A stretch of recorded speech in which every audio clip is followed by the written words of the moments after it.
Hello बच्चों। तो आज हम पढ़ेंगे नया चैप्टर काइनेमेटिक्स। ठीक है। तो काइनेमेटिक्स मतलब क्या है? काइनेमेटिक्स मतलब हम अब स्टार्ट कर रहे हैं, हमारा एक्चुअल फिजिक्स स्टार्ट कर रहे हैं यहाँ से, जो हमारे एक्चुअल 11th क्लास को स्टार्ट कर रहे हैं।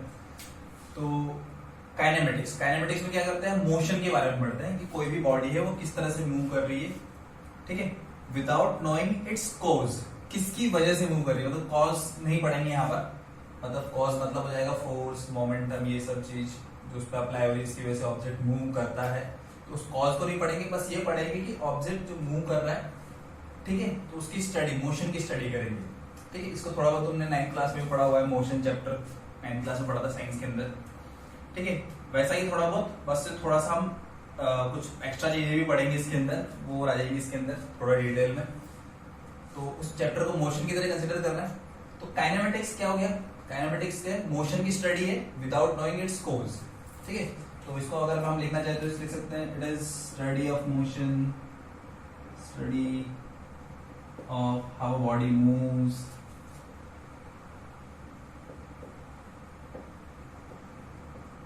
Without knowing it's cause.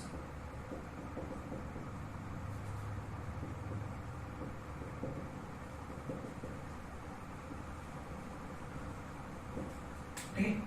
तो वो काइनेमेटिक्स के अंदर आ जाएगा, और इसमें कॉज भी फोर्स वगैरह पढ़ते हैं तो वो पार्ट आ जाता है डायनेमिक्स के अंदर। उसको हम बाद में नेक्स्ट, इसके बाद जो चैप्टर्स आएंगे उनमें पढ़ेंगे।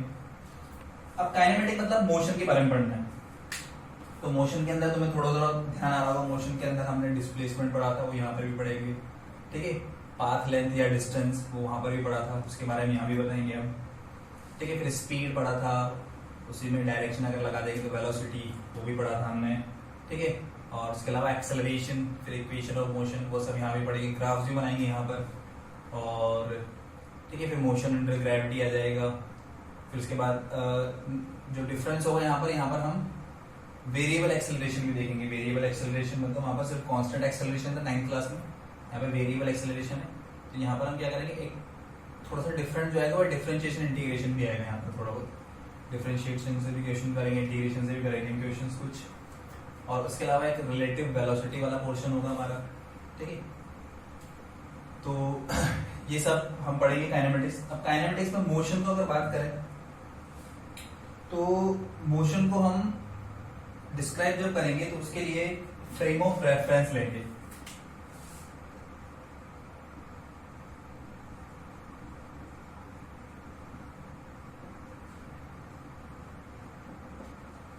फ्रेम ऑफ रेफरेंस का मतलब होता है, देखिए, जब भी हम मोशन को स्टडी करते हैं तो मोशन को जब भी स्टडी करेंगे तो किसी के रेस्पेक्ट में करते हैं स्टडी।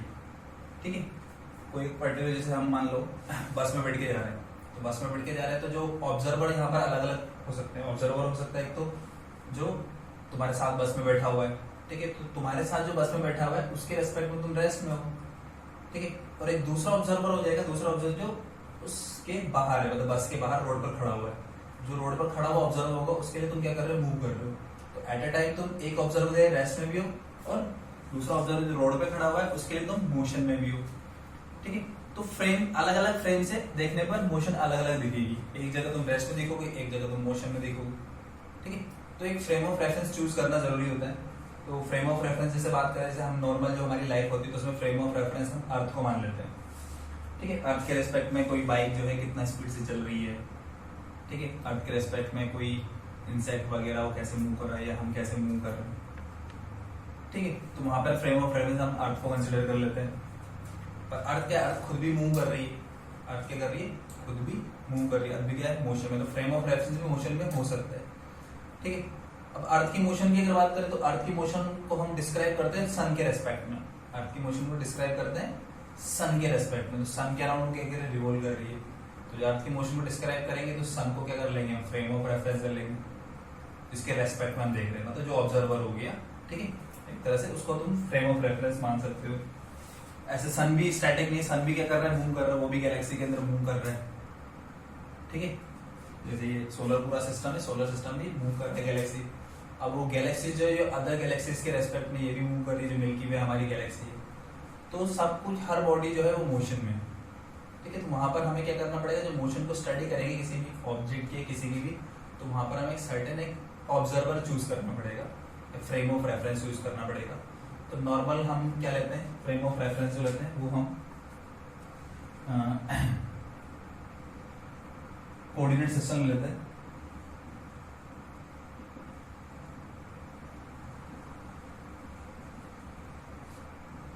ठीक है, तो जो एक्स वाई जेड कोऑर्डिनेट होता है हमारे, x coordinate, y coordinate, z coordinate, ठीक है, और ये ओरिजिन। तो ये फ्रेम ऑफ रेफरेंस हो गया। और इसमें क्या करेंगे, हम टाइम को भी काउंट करेंगे, तो एक क्लॉक को भी ले लेंगे, कोई भी, इससे हम टाइम मेजर करेंगे। डिजिटल क्लॉक लेना चाहो, कैसे भी क्लॉक ले सकते हो तुम। तो ये कार्टेशियन सिस्टम और ये क्लॉक, ये कलेक्टिवली इसको हम क्या बोल सकते हैं, फ्रेम ऑफ रेफरेंस बोल सकते हैं। ठीक, तो coordinate system to measure position वगैरह वो हम मेजर कर सकते हैं। And time measuring, x y z लिख देते हैं यहाँ पर।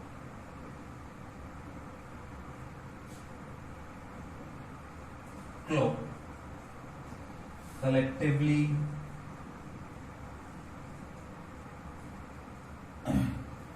known as frame of reference।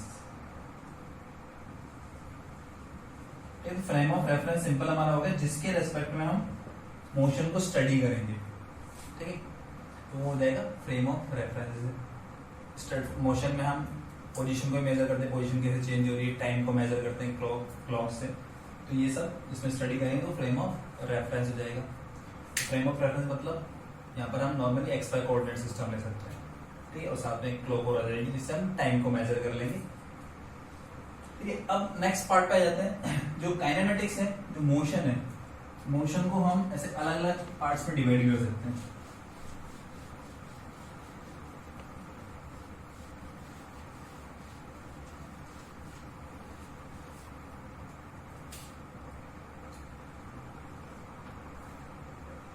एक तो हो जाएगा रेक्टिलिनियर मोशन। रेक्टिलिनियर मोशन का मतलब है मोशन इन स्ट्रेट लाइन।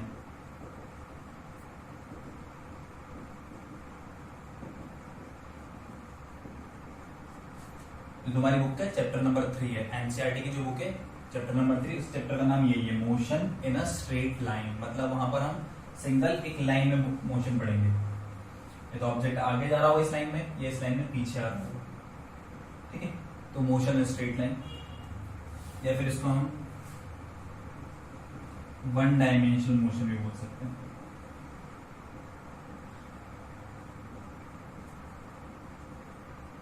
मतलब एक ही कोऑर्डिनेट एक्सिस के अलावा हो रही है, एक ही डायमेंशन के अलावा। ठीक है, तीन कोऑर्डिनेट एक्सिस होती है, एक्स वाई जेड। तो ये एक डायमेंशन, एक दूसरी डायमेंशन, ये थर्ड डायमेंशन, 3 डायमेंशन। तो सिंगल सिर्फ एक्स एक्सिस के अलावा आगे जा रहा है या पीछे जा रहा है। ठीक है, पॉजिटिव एक्स एक्सिस तरफ जा रहा है या नेगेटिव एक्सिस तरफ जा रहा है, वन डायमेंशनल मोशन। या ऊपर जा रहा है या नीचे जा रहा है, अपर बिलो, ऊपर नीचे, इसी लाइन में मूव कर रहा है, तो ये भी वन डायमेंशनल मोशन हो जाएगी। तो ये सब रेक्टिलिनियर मोशन के अंदर आता है। रेक्टिलिनियर जहां भी बोलेंगे, रेक्टिलिनियर जहां भी लिखा हुआ मिलेगा तो रेक्टिलिनियर मतलब वो सीधा सीधा जा रहा है, लाइन में आगे जाएगा या उसी लाइन में पीछे आएगा वापस, बस इतना। तो वो रेक्टिलिनियर मोशन हो गया। ठीक, जैसे अगर तुम चाहो तो इसका एग्जांपल ऐसे समझ सकते हो। तुमने क्या किया, एक तार ले लिया, रस्सी वगैरह कुछ भी पतली सी, और उसके ऊपर एक छोटी सी चींटी को रख दिया ऐसे करके।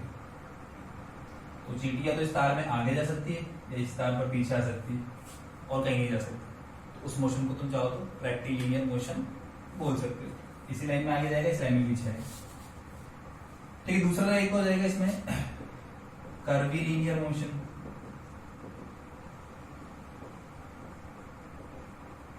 कर्वीलिनियर मोशन मतलब अब स्ट्रेट लाइन में जरूरी नहीं स्ट्रेट लाइन मूव करेगा, वो मुड़ भी सकता है। ऐसे चलता रहता है, ऐसे मुड़ जाएगा, ऐसे मुड़ जाएगा। जैसे तुम बाइक वगैरह चला रहे हो किसी रोड के ऊपर, जैसे जैसे चाहो तो ऐसे चला सकते हो, जरूरी सीधी लाइन में चलाना है तुम्हें। ठीक है, पर स्टाइल नहीं मारनी, ऐसे ऐसे ऐसे ऐसे। तो कर्वीलिनियर मोशन मतलब, कर्वीलिनियर मोशन क्या हो जाएगा, इसको हम दो पार्ट्स में डिवाइड कर सकते हैं। कर्वीलिनियर को, इसी को, ठीक है, इसमें एक हो जाता है टू डायमेंशनल मोशन,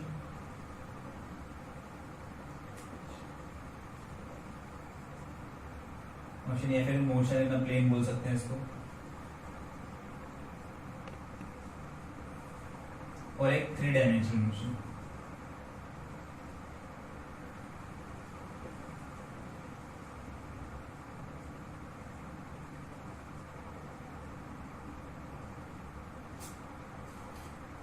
ठीक है, two dimensional motion, three dimensional motion. ये कर्वीलिनियर मोशन हो जाएगा। कर्वीलिनियर मतलब अब स्ट्रेट लाइन जरूरी नहीं, स्ट्रेट लाइन होगा तो रेक्टिलिनियर, अगर स्ट्रेट लाइन में नहीं है तो फिर वो यहाँ इधर पहुंच जाएगा कर्वीलिनियर।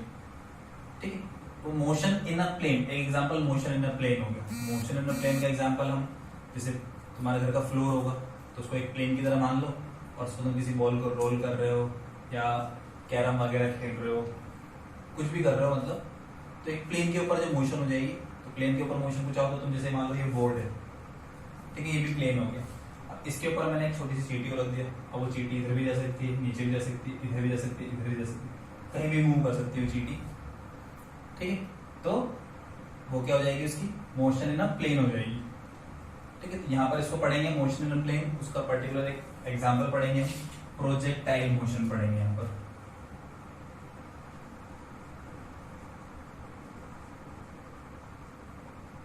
प्रोजेक्टाइल मोशन मतलब होता है जैसे किसी ऑब्जेक्ट को हमने हॉरिजॉन्टल से किसी एंगल पर ऐसे फेंका, जैसे किसी बॉल को फेंका ऐसे करके, एक साइड से तुमने बॉल को फेंका तो बॉल ऐसे जाएगी, ऐसे करके फिर ऐसे जाएगी।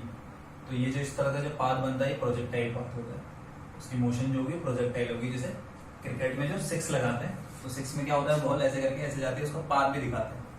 जैसे आईपीएल वगैरह तुम देखते होंगे कोई, तो उसमें उस बॉल का पाथ भी दिखाते हैं जब वो सिक्स लगता है तो वो क्या होता है, प्रोजेक्टाइल पाथ होता है। तो उसके बारे में भी हम स्टडी करेंगे। और एक three dimensional motion, three dimensional motion मतलब इस तरफ भी जा सकता है, ऐसे भी जा सकता है और ऐसे भी जा सकता है, तीनों डायमेंशन में मूव कर सकता है, इधर इधर इधर इधर भी जा सकता है, तो वो जाएगा थ्री डायमेंशनल मोशन हो जाएगा। इसका एग्जांपल ले सकते हैं, जैसे उस चींटी की कर दी तुमने पंख लगा दिए, या फिर किसी इंसेक्ट की बात करते हैं जो उड़ सकता है, जैसे मक्खी वगैरह हो गई, तो वो किधर भी उड़ सकती है, इधर भी जा सकती है, इधर भी जा सकती है, इधर भी जा सकती है, कहीं भी उड़ सकती है, इस रूम में कहीं भी जा सकती है। तो उसकी जो मोशन होगी वो थ्री डायमेंशनल मोशन होगी, तीनों डायमेंशन को कैसे भी मूव कर सकती है। तो थ्री डायमेंशनल मोशन, इसको बारे में हम ज्यादा नहीं पढ़ेंगे, सिर्फ सिंपल सिंपल सा क्वेश्चन होगा, उसको एक दो क्वेश्चंस को हम देख लेंगे यहाँ पर। ठीक है, तो मेनली जो इस चैप्टर में है, तुम्हारा जो चैप्टर है एनसीईआरटी का 3rd नंबर का चैप्टर, ठीक है, उसमें ये चीज पढ़ेंगे मोशन इन स्ट्रेट लाइन। ठीक है, और इसी के बाद हम फिर पढ़ेंगे मोशन इन प्लेन मतलब प्रोजेक्टाइल मोशन पढ़ेंगे। तो ये दो चीज हम पढ़ेंगे, थोड़ा बहुत इसके बारे में भी पढ़ लेंगे। ठीक है, तो अब आ जाते हैं हम हमारे मोशन के ऊपर। ठीक है, motion in straight line, rectilinear motion पे जाते हैं।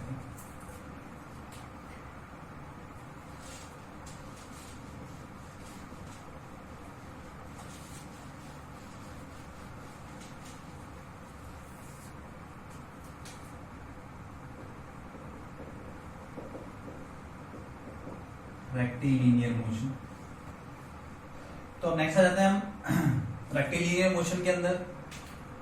सबसे पहला है हमारा पोजीशन वेक्टर, ये पोजीशन के बारे में जानेंगे हम। ठीक है, तो पोजीशन, तो पोजीशन हम लेंगे फ्रेम ऑफ रेफरेंस के अंदर, कोई भी फ्रेम ऑफ रेफरेंस ले लेंगे, और उस फ्रेम ऑफ रेफरेंस जैसे यहाँ पर ले लिया हमने एक्स वाई कोऑर्डिनेट सिस्टम।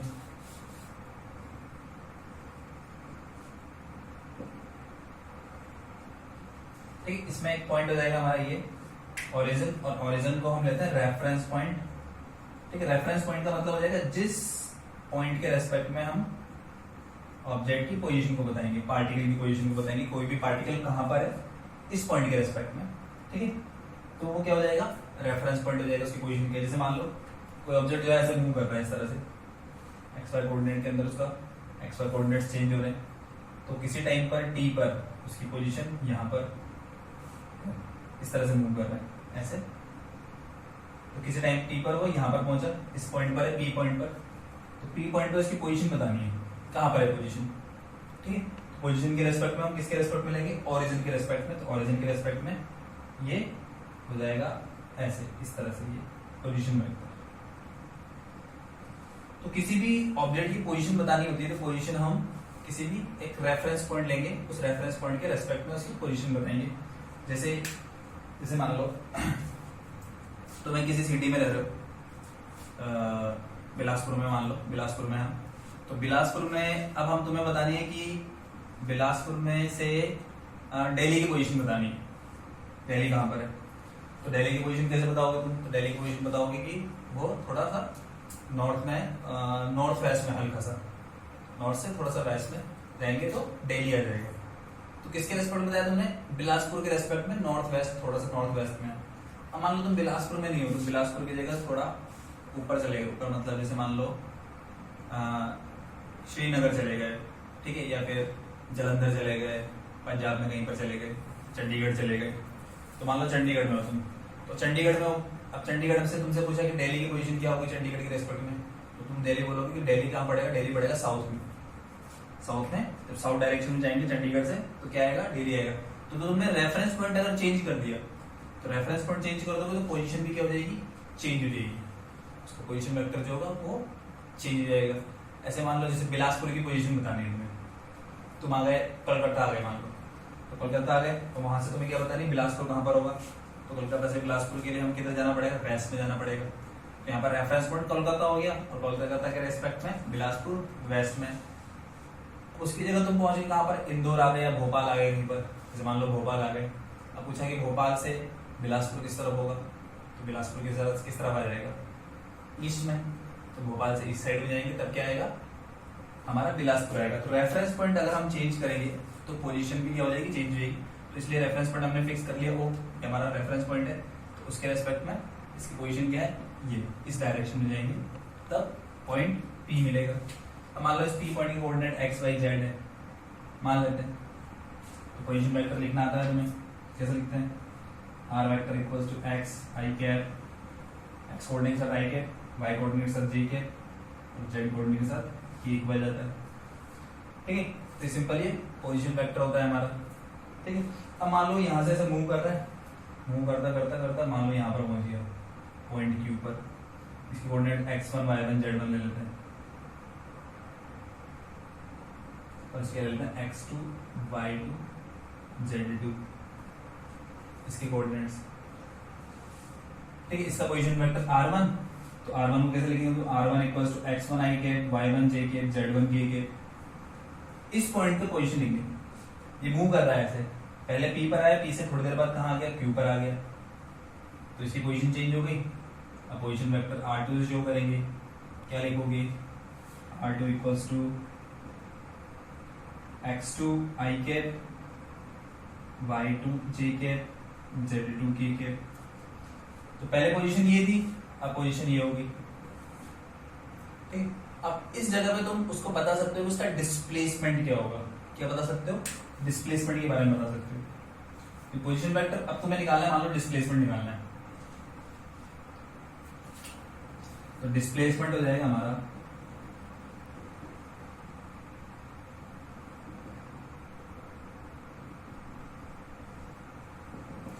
क्या होता है? डिस्प्लेसमेंट, डिस्प्लेसमेंट हमारा होता है the shortest distance between initial position and final position. तो ये इनिशियल पोजीशन है जो P पर है वो, उसके बाद कहां पर आ गया? Q पर आ गया, ये हो गई फाइनल पोजीशन। तो ये इनिशियल और ये फाइनल, इनिशियल फाइनल, तो इनिशियल फाइनल के बीच का शॉर्टेस्ट डिस्टेंस जो होगा वो डिस्प्लेसमेंट वेक्टर हो जाएगा। तो क्या करेंगे? इसमें से इसको सब्ट्रैक्ट कर देंगे, इस पोजीशन वेक्टर में से इस पोजीशन वेक्टर को सब्ट्रैक्ट कर देंगे, क्या मिल जाएगा मुझे? Displacement vector. तो डेफिनेशन तो तुम्हें पता ही होगी, ठीक है। क्या होती है डेफिनेशन? डेफिनेशन होती है the shortest distance between initial and final position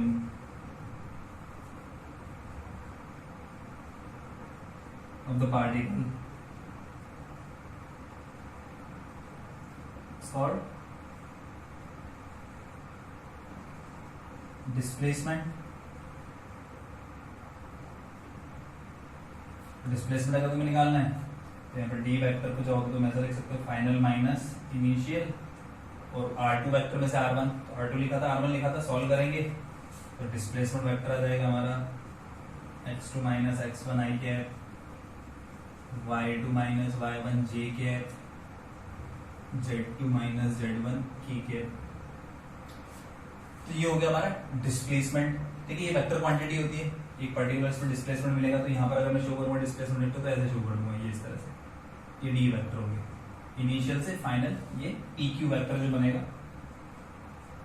ये हमारा डिस्प्लेसमेंट वेक्टर हो जाएगा। तो डिस्प्लेसमेंट को final position minus initial position, final position minus initial position, तो उससे क्या मिल जाएगा मुझे, डिस्प्लेसमेंट मिल जाएगा। तो डिस्प्लेसमेंट वेक्टर होता है, ठीक है, इसके बारे में पता होगा तुम्हें, डिस्प्लेसमेंट पढ़ा होगा, उसको वेक्टर फॉर्म में हम इस तरह से सॉल्व कर सकते हैं। और एक टर्म होती है पाथ लेंथ, या फिर उसको बोल सकते हैं डिस्टेंस भी बोल सकते हैं।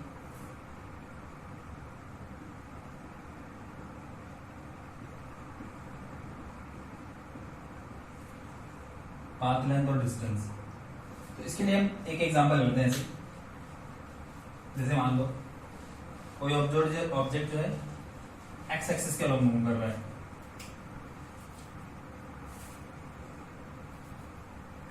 ये x इक्वल टू 0, ठीक है, यहां से मान लो स्टार्ट करता है मूव करना, फिर p से जाता है q पर, ठीक है, ये 20 मीटर 30 मीटर 40 मीटर पहुंच गया, फिर q से जाता है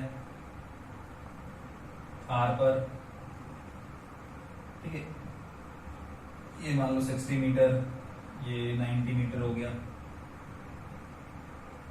ठीक है, तो पहले p से q गया, फिर q से r गया, फिर वापस r से q आ गया, p से q, q से r, फिर वापस r से q आ गया। तो देखो यहां पर जो पाथ लेंथ होगी, path length when object moves, when particle moves from p to q, q to r, then r to q, ये तो पाथ लेंथ हो जाएगी, पाथ लेंथ या डिस्टेंस एक ही बात है। पाथ लेंथ का मतलब है जिस पाथ पे वो मूव कर रहा है उसकी टोटल लेंथ, जिस पाथ पर वो मूव कर रहा है उसकी टोटल लेंथ। देखो टोटल लेंथ कैलकुलेट करते हैं, यहां से यहां गया, पहले 40 मीटर चला, फिर q से r गया, कितना चला, 40 से 90 मतलब कितना हो गया, 50 मीटर और चला, फिर उसके बाद 90 से वापस 40 पे आया तो 50 और चला, तो टोटल पाथ लेंथ होगी उसकी कितनी होगी, इसको कैलकुलेट कर लो, 140 मीटर। तो टोटल लेंथ इनिशियल से फाइनल पोजीशन जिस पाथ पर वो चल रहा है उसकी टोटल लेंथ, पाथ लेंथ, वो पाथ लेंथ डिस्टेंस हो जाएगी, पाथ लेंथ हो जाएगी, तो डिस्टेंस 140 मीटर आएगी। और इसी में अगर मैं डिस्प्लेसमेंट की बात करता हूं, तो डिस्प्लेसमेंट जो होता है वो final position minus initial position होती है। सिर्फ हम दो चीज को देखते हैं, इनिशियली वो कहां पर था, अब फाइनली कहां पर है। इनिशियली था वो P पर, तो घूम फिर के फाइनली कहां आ गया, Q पर। तो ये हो गया इसका इनिशियल, ये हो गया इसका फाइनल, ये इनिशियल ये फाइनल, ठीक है। तो displacement initial final minus initial, जैसे डिस्प्लेसमेंट बता देंगे। तो डिस्प्लेसमेंट हो जाएगा, इनिशियल पोजीशन थी हमारी 0 पर, x इक्वल टू 0 पर था, और फाइनली कहा है x इक्वल टू 40 पर, तो 40 माइनस 0 मतलब डिस्प्लेसमेंट हो जाएगा 40 मीटर। तो जो डिस्प्लेसमेंट है वो वेक्टर क्वांटिटी है। डिस्प्लेसमेंट क्या है, वेक्टर क्वांटिटी है, ठीक है। तो इसमें सिर्फ इनिशियल और फाइनल पोजीशन देखेंगे। और डिस्टेंस जो है या पाथ लेंथ जो है ये स्केलर क्वांटिटी होती है। तो स्केलर क्वांटिटी में टोटल लेंथ देखते हैं, जिस पाथ पे वो मूव कर रहा है उसकी टोटल लेंथ, जिस पाथ पर वो मूव कर रहा है उसकी टोटल लेंथ। तो यहाँ पर क्या आ रहा है, ज्यादा आ रहा है, यहाँ पर ये 140 मीटर आ रहा है, वो कह रहा है 40 मीटर। तो नॉर्मली जो पाथ लेंथ होती है, डिस्टेंस होती है, डिस्प्लेसमेंट से ज्यादा होती है अगर वो एक ही डायरेक्शन में मूव कर रहा है। एक डायरेक्शन में अगर मूव नहीं कर रहा है, सॉरी, अगर एक डायरेक्शन मूव नहीं कर रहा है, उसके डायरेक्शन को वो चेंज कर रहा है ड्यूरिंग द मोशन, तो उसकी जो डिस्टेंस होगी वो हमेशा ज्यादा होगी डिस्प्लेसमेंट से। यहाँ पर उसने डायरेक्शन चेंज करी, कहाँ पर करी, आर पर। जब वो P से गया Q, फिर Q से R, अभी तो स्ट्रेट लाइन जा रहा था, अभी डायरेक्शन चेंज नहीं की, अब इसने डायरेक्शन चेंज कर ली, अब वापस इधर आ रहा है। तो जैसे इसने डायरेक्शन चेंज करी, इसका जो डिस्टेंस होगी हमेशा ज्यादा होगी डिस्प्लेसमेंट से, अगर डायरेक्शन चेंज करता है। पर अगर डायरेक्शन चेंज नहीं करता है, ठीक है, डायरेक्शन चेंज कब नहीं करता, जब वो सीधा P से R तक जाता, उसके बाद कहीं नहीं जाता। P से सीधा सीधा गया कहां पर, R पर। अब P से सिर्फ R की बात करते हैं, ये वाले नहीं लेते हैं, R से क्यों नहीं आ रहा, सिर्फ P से Q गया, Q से आ रहा है, तो क्या होता है, पहले 40 चलता, फिर 50 चलता, तो टोटल कितना चलता, 90, तो ये आता 90। फिर ये डिस्प्लेसमेंट जो होता, इनिशियल ये होता, फाइनल ये होता, ये भी क्या आता, 90, तो दोनों आते 90। अगर डायरेक्शन चेंज नहीं करता, सिंपल P से आ जाता, तो उस केस में क्या होगा, डिस्टेंस और डिस्प्लेसमेंट दोनों क्या होते हैं, इक्वल होते हैं। तो अगर जो ऑब्जेक्ट है ड्यूरिंग द मोशन वो डायरेक्शन चेंज नहीं कर रहा है, सीधा एक ही डायरेक्शन में जा रहा है, जिधर भी जा रहा है, डायरेक्शन चेंज नहीं कर रहा है, तो उसका डिस्टेंस और डिस्प्लेसमेंट दोनों सेम होंगे। पर अगर वो बीच में कहीं डायरेक्शन चेंज कर लेता है, तो हमेशा डिस्टेंस ज्यादा होगी, मतलब पाथ लेंथ ज्यादा होगी, इससे डिस्प्लेसमेंट ज्यादा होगा। तो इस चीज को तुम ध्यान में रख सकते हो, ठीक है। तो यहाँ पर हम चाहे तो दोनों में डिफरेंस लिख सकते हैं। जैसे डिस्टेंस की अगर बात करें, तो डिस्टेंस को जब कैलकुलेट करेंगे तो हमेशा हमको पॉजिटिव वैल्यू मिलेगी हमें, कभी भी डिस्टेंस हम नेगेटिव नहीं लेंगे। जैसे तुम एक सिटी से दूसरी सिटी जा रहे हो, तो डिस्टेंस तुम बोलोगे तो हमेशा उसको पॉजिटिव ही बोलोगे, कभी भी उस डिस्टेंस को नेगेटिव नहीं बोल सकते तुम। ठीक है, मान लो बिलासपुर से दिल्ली जा रहे हो, तो मान लो डिस्टेंस होगी अराउंड 1100-1200 किलोमीटर जो भी होगा, ठीक है, तो उसको हम पॉजिटिव वैल्यू बोलते हो। जैसे बिलासपुर से रायपुर जा रहे हो, तो डिस्टेंस को भी बोलोगे पॉजिटिव में, 110 या 120 जितनी डिस्टेंस होगी उसको पॉजिटिव बोलोगे। पर डिस्प्लेसमेंट को हम पॉजिटिव और नेगेटिव ले सकते हैं, तो वो कैसे, जैसे मान लो अगर यहाँ पर इसको मैं थोड़ा सा और इधर कर लेता हूँ, इधर क्या होगा, x equals to negative x axis, -10, -40, -60, इस तरह मिल सकता था मुझे। तो अगर वो यहाँ से P से मूव करता, मान लो यहाँ पहुंच जाता फाइनली कोई भी ऐसा रेलेवेंट पॉइंट, तो उसकी डिस्टेंस तो पॉजिटिव, इधर भी पॉजिटिव काउंट करते और इधर भी पॉजिटिव काउंट करते, मतलब यहाँ से 90 गया, फिर 90 से 60 आया, तो वो हो जाएगा हमारा कितना, 150 प्लस 90, 240 मीटर उसकी यदि डिस्टेंस। पर अगर डिस्प्लेसमेंट की बात करते हैं, तो ये इनिशियल पोजीशन और फाइनल जो -60, तो आंसर डिस्प्लेसमेंट नेगेटिव में मिलता है मुझे, ठीक है। और अगर घूम फिर के P से घूम फिर के वापस P पर अगर आ जाता, तो इनिशियल भी है, फाइनल भी है, तो जीरो भी हो सकता था। तो डिस्प्लेसमेंट जीरो भी मिल सकता है मुझे, पॉजिटिव भी मिल सकता है और नेगेटिव भी मिल सकता है, तीनों मिल सकते हैं, क्योंकि डिस्प्लेसमेंट वेक्टर है, इसमें डायरेक्शन मैटर करती है।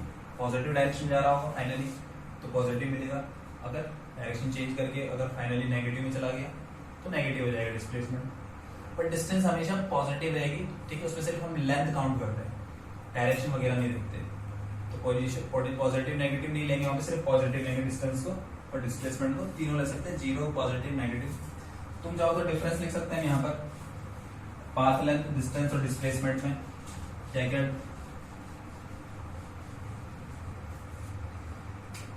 एक तो हो जाएगा हमारा डिस्टेंस या फिर पाथ लेंथ, और एक हो जाएगा डिस्प्लेसमेंट।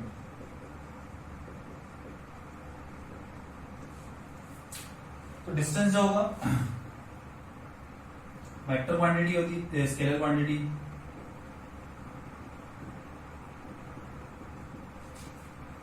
ये जो होगा वेक्टर क्वांटिटी,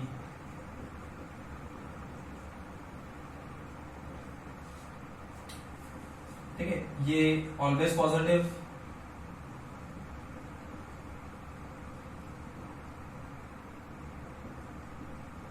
और ये जो होगा पॉजिटिव भी हो सकता है, नेगेटिव भी हो सकता है, और जीरो, कुछ भी हो सकता है। और डिस्टेंस जो है, ठीक है, इसमें थर्ड वाले को एक साथ लिख देते हैं। डिस्टेंस जो होता है, ये पाथ लेंथ जो होगी वो always greater than equals to क्या होगा, डिस्प्लेसमेंट होगा। एक रिलेशन भी होता है। इक्वल कब होगा, जब एक ही डायरेक्शन में जाएगा, डायरेक्शन चेंज नहीं करेगा, डिस्टेंस और डिस्प्लेसमेंट सेम होंगे। पर अगर डायरेक्शन चेंज करता है तो डिस्टेंस हमेशा ज्यादा होगी, इससे डिस्प्लेसमेंट से ज्यादा होगी। तो ये हमारे कुछ डिफरेंसेस हम ध्यान में रख सकते हैं इनको, ठीक है। कुछ चाहो तो तुम क्वेश्चन भी कर सकते हो उसके ऊपर, ठीक है। जैसे सिंपल सा क्वेश्चन अगर लें हम, ठीक है, सिर्फ समझने के लिए क्वेश्चन दे रहे हैं। क्वेश्चन हो जाएगा हमारा, एक ऑब्जेक्ट, एक पार्टिकल जो है सर्कुलर पाथ में मूव कर रहा है, रेडियस कुछ भी मान लो 10 मीटर, ठीक है। तो मान लो यहाँ पर पहुंचता है बी पर 60 डिग्री एंगल बनाता है, तो ए से भी उसका डिस्टेंस है डिस्प्लेसमेंट, सी पर पहुंचता है 90 डिग्री एंगल बनाता है, ठीक है। तो उसका डिस्टेंस और डिस्प्लेसमेंट यहाँ पर पहुंचता है कहीं पर 120 डिग्री एंगल बनाता है, तो डिस्टेंस और डिस्प्लेसमेंट यहाँ कहीं पहुंचता है A B C D E रहते हैं, डिस्टेंस और डिस्प्लेसमेंट वो घूम फिर के वहाँ पे सेम आ जाता है, तो डिस्टेंस या फिर डिस्प्लेसमेंट तो इनको चाहे तो हम कैलकुलेट कर सकते हैं, ठीक है। तो रेडियस इसकी 10 मीटर ले रहे हैं, तो मैं क्या करता हूँ 60 वाला बता देता हूँ, बाकी तुम काउंट करना और बताना क्या क्या आता है। सिर्फ डिस्प्लेसमेंट बता देना, डिस्टेंस निकालने की जरूरत नहीं, सिर्फ डिस्प्लेसमेंट बता देना। डिस्प्लेसमेंट क्या क्या आएगा 60 डिग्री वाला मैं बता देता हूँ। तो देखो ये 10 मीटर है, ये भी रेडियस, ये भी 10 मीटर, ये 10 मीटर, ये 10 मीटर, ठीक है। और डिस्प्लेसमेंट क्या होता है, डिस्प्लेसमेंट डायरेक्ट डिस्टेंस होती है, यहाँ से सीधी लाइन बना लो, ये डिस्प्लेसमेंट होता है। तो मुझे ये वाली लेंथ बतानी है, ये जो मैंने ऐसे डैश डैश करके बताई, ये वाली लेंथ बतानी है। तो बहुत इजी निकालना, कैसे ये 10 ये एंगल 60 डिग्री है। अब देखो ये जो ट्रायंगल जो बन रहा है ये आइसोसेलेस ट्रायंगल है, कैसे ये दोनों साइड सेम है, दोनों साइड सेम है, दोनों एंगल भी सेम होंगे, एक को थीटा मान लो दूसरा को थीटा। अब ट्रायंगल के तीनों एंगल्स का सम कितना होना चाहिए 180, तो थीटा प्लस थीटा और 60 इधर जाएगा तो 120, तो 2 थीटा 180 माइनस 60 120, तो थीटा क्या हो जाएगा 60 डिग्री। मतलब ये दोनों एंगल भी 60 60 आएंगे, तो ये एंगल 60, ये भी 60, ये भी 60। ऐसा कब होता है जब ये इक्विलैटरल ट्रायंगल, तो इक्विलैटरल ट्रायंगल हो गया, ये 10 मीटर तो ये भी आ जाएगा 10 मीटर। ऐसे तो मैं AC डिस्प्लेसमेंट बताना है, AC डिस्प्लेसमेंट क्या आएगा, AD डिस्प्लेसमेंट क्या आएगा, और AE, और एक बार घूमकर वहां पे से पर आ गया तो डिस्प्लेसमेंट क्या होगा। तो इन 90 के केस में क्या आ रहा है, 120 डिग्री के केस में क्या आ रहा है, 180 डिग्री के केस में क्या आ रहा है, पूरा घूम फिर के वापस यहाँ आ गया 360 के केस में क्या आ रहा है डिस्प्लेसमेंट। तो इसको एक बार ऐसे कमेंट सेक्शन में कैलकुलेट करके बता देना कि इसका क्या आंसर होगा, ठीक। एक दूसरा अच्छा सा एग्जांपल लेते हैं, जैसे मान लो एक व्हील जो है रोटेट हो रहा है, रोल कर रहा है, सर रोल ऐसे घूमता हुआ आगे भी जाता है, तो घूमता भी व्हील, ठीक है, उसको रोलिंग होती है, रोलिंग मोशन, रोल कर रहा है तो घूमता भी है और आगे भी जाता है, ठीक है। तो इसका जो एक पॉइंट था, मान लो ये व्हील जब रोटेट हो रहा था तो मैंने इस जगह पर एक ऐसे पेन से निशान बना दिया, मार्कर का निशान बना दिया, ऐसे करके डॉट लगा दिया उसके ऊपर। अब ये जो निशान है यहाँ पर, जो मार्क का निशान है, ये जैसे जैसे व्हील घूमेगा इसके साथ ये भी घूमेगा, थोड़ी देर बाद ये जो मार्क जो लगा है ये टॉप पर पहुंच जाएगा और व्हील थोड़ा आगे पर होगा, तो थोड़ी देर बाद इसकी पोजीशन ऐसे दिखेगी मुझे, ये वाला जो मार्क वाला पॉइंट है वो यहाँ पहुंच जाएगा। तो क्वेश्चन में क्या बताना है, क्वेश्चन में इसकी रेडियस मान लो, इसकी रेडियस ले लेते हैं कुछ भी 1 मीटर ले लेते हैं, 1 मीटर रेडियस है इसकी। तो ये जो बॉटम पे जो मार्क था, after half rotation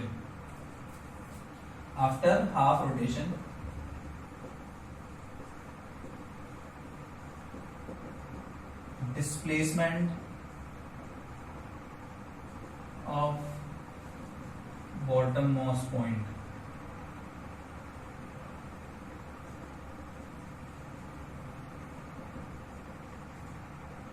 of wheel क्या होगा। तो ये इनिशियल पोजीशन है यहाँ पर इसकी, ये इनिशियल पोजीशन है, ये फाइनल पोजीशन है। डिस्प्लेसमेंट, तो ये जो लेंथ होगी ये डिस्प्लेसमेंट होगा हमारा, इसकी वैल्यू बतानी है, कैलकुलेट कर सकते हैं इजीली। कैसे, ये 1 मीटर है तो ये डायमीटर जो होगा ये टोटल 2 मीटर हो जाएगा, ठीक है। इस पॉइंट को I लिया, इसको F ले लेते हैं, इसको कोई भी A मान लेते हैं, ठीक है। और जब ये हाफ रोटेट होगा ऐसे करके, तो ये जो लेंथ आएगी ये इसकी हाफ सर्कमफेरेंस के इक्वल होगी। जब ये से घूमता हुआ जाएगा तो आधा रोटेट किया तो ये इसको जमीन को कितना लेंथ चलेगा, कितना डिस्टेंस चलेगा, इसकी हाफ सर्कमफेरेंस के इक्वल। अगर कंप्लीट रोटेशन होता तो ग्राउंड पर इसकी लेंथ कितनी होती, पूरा 2 पाई आर, हाफ में ये क्या हो जाएगा पाई इंटू आर, आर की वैल्यू 1 तो मतलब पाई मीटर। तो ये लेंथ है पाई मीटर, ये लेंथ है 2 मीटर, तो मुझे ये वाली लेंथ बतानी है, आई एफ लेंथ कितनी होगी, तो इसको बता सकते हैं। ये राइट एंगल ट्राइंगल है, ये परपेंडिकुलर, ये बेस, ये पाई बेस है हमारा, ठीक है, और ये 2, तो हाइपोटेनस हो जाएगा पाई स्क्वायर प्लस 2 स्क्वायर, और ये हमारा आंसर हो जाएगा पाई स्क्वायर प्लस 4। तो कोई व्हील रोटेट हो रहा है तो बॉटम हाफ रोटेशन पे बॉटम मोस्ट पॉइंट का डिस्प्लेसमेंट क्या हो जाएगा, पाई स्क्वायर प्लस 4, ठीक है। तो डायग्राम बनाकर हम इसको सॉल्व कर सकते हैं। एक एग्जांपल ये हो गया हमारा। तो इस टाइप से हम इजी क्वेश्चन को हम चाहते से सॉल्व कर सकते हैं, डिस्प्लेसमेंट वाला हो, पोजीशन वाला हो, ठीक है। अब नेक्स्ट टॉपिक पे जाता है हमारी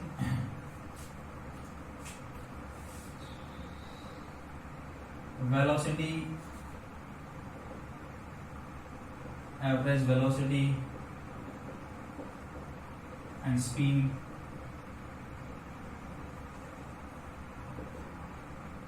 स्पीड के बारे में तो पता हो तुम्हें, स्पीड क्या होती है, स्पीड होती है हमारी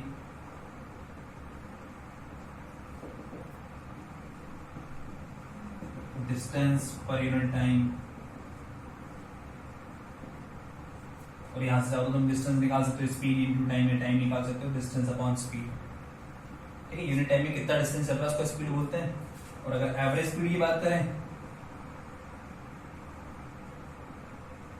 एवरेज स्पीड हो जाएगी total distance upon total time,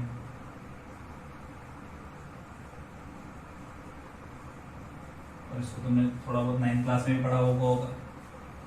total distance upon total time मतलब जैसे तुम एक जगह से दूसरी जगह जा रहे हो तो वहां की एवरेज स्पीड को बता सकते हो।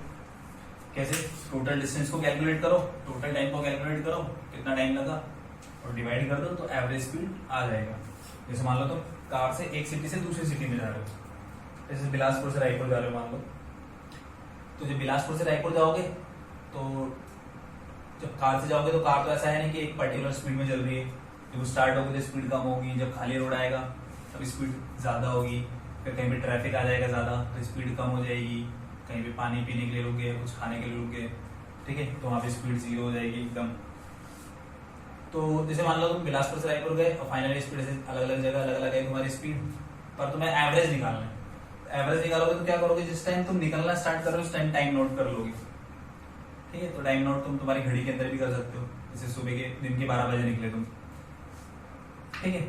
और वो जो तुम्हारा कार के अंदर या बाइक जिससे भी जा रहे हो तुम, तो उसमें क्या होता है, वो कितना किलोमीटर चले ट्रिप मीटर होता है, ठीक है, और उसके अलावा कितना टोटल डिस्टेंस चले वो भी होता है उसके अंदर। तो वहां पर तुम डिस्टेंस कैलकुलेट कर सकते हो, प्रीवियस रीडिंग उसमें नोट कर लो और रायपुर पहुंचने पर फाइनल रीडिंग नोट कर लो, ठीक है। और ऐसे ही जब स्टार्ट करना निकलना स्टार्ट कर रहे हो टाइम देख लो कितने बजे निकल रहे हैं, और जब वहां पहुंचे तो वाला टाइम नोट कर लो। तो जैसे मान लो तुम्हारी रीडिंग्स जो आई उसमें तुमने कैलकुलेट करके डिस्टेंस निकाले, वो है मान लो 120 किलोमीटर, और 12 बजे निकले थे और तुम फाइनली पहुंच गए 3 बजे पहुंच गए, तो टोटल टाइम हो गया तुम्हारा 3 आवर्स। तो उससे तुम क्या निकाल लोगे, एवरेज स्पीड क्या जाएगी तुम्हारी 40 किलोमीटर पर आवर, ये एवरेज स्पीड आ जाएगी, मतलब इतनी एवरेज स्पीड से करेंगे।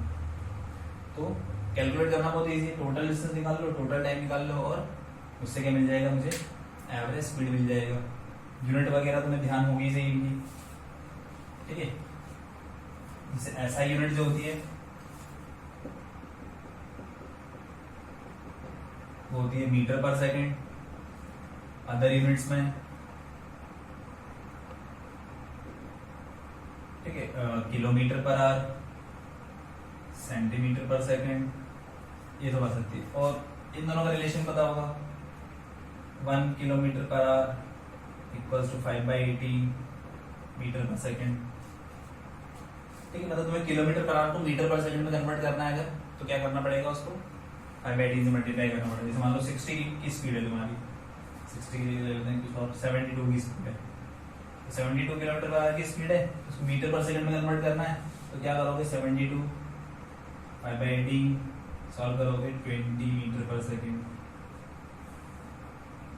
तो अगर किलोमीटर पर आवर में दिया हुआ है तो इस तरह से हम 5/18 से मल्टीप्लाई करके किस में कन्वर्ट कर लेंगे, उसको मीटर पर सेकंड में कन्वर्ट कर लेंगे, तो मीटर पर सेकंड में आ जाएगा, ठीक है। और ये डिस्टेंस से निकाल रहे हैं, पाथ लेंथ से, तो ये स्केलर क्वांटिटी थी, स्पीड क्या है, स्केलर क्वांटिटी है, और ये जो पढ़ेंगे इसके बाद थोड़ी देर बाद ये बताएंगे वेलोसिटी। तो वेलोसिटी जो होती है वो वेक्टर होती है, उसको हम डिस्प्लेसमेंट से निकालेंगे।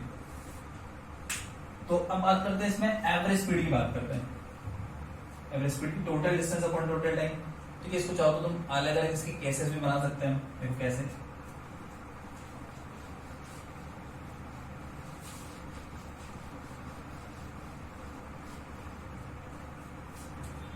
ये हो जाएगा case 1 distance and time are given.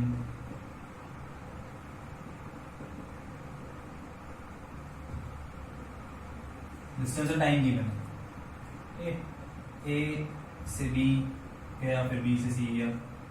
ए से बी का डिस्टेंस है S1, बी से सी का डिस्टेंस है S2। ए से बी गया, टाइम T1, बी से सी टाइम T2। तो एवरेज स्पीड क्या हो जाएगा हमारा, total distance S1 plus S2, total time T1 plus T2। तो अगर सिंपल तुम्हें डिस्टेंसेस गिवन है, टाइम गिवन है, तुम क्या निकाल लोगे, एवरेज स्पीड निकाल लोगे। ठीक है, केस 2 लेते हैं। इसमें